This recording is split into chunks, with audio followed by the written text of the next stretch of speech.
আসসালামু আলাইকুম প্রিয় শিক্ষার্থীবৃন্দ, অনলাইন স্কুলে সবাইকে স্বাগত জানাচ্ছি। আমি মোহাম্মদ তৌহিদুল ইসলাম তৌহিদ।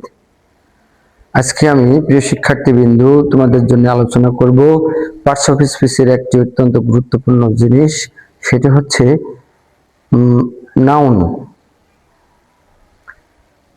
নাউন হচ্ছে, সংজ্ঞায় বলা হয়েছে যে যে শব্দ দ্বারা কোনো ব্যক্তি, বস্তু বা স্থানের নাম বোঝায় তাকে নাউন বলা হয়। ব্যক্তি যেমন মানুষ, যত মানুষ বা আল্লাহ সহ যত নাম আছে সবগুলোই নাউন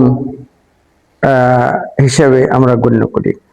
এটা ব্যক্তির মধ্যে গণ্য করি। বস্তু যেমন হচ্ছে আপনার চেয়ার, টেবিল, বেঞ্চ, আলমারি, কলম, খাতা।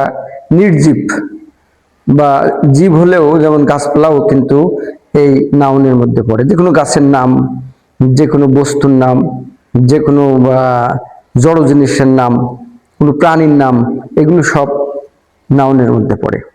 আর স্থান বলতে আমরা বুঝি যে কোনো জায়গার নাম যদি বোঝাই সেটাকেও আমরা নাউনের অন্তর্ভুক্ত করি। অর্থাৎ যে শব্দ দ্বারা কোনো ব্যক্তি, বস্তু বা স্থানের নাম বোঝায় তাকে নাউন বলে।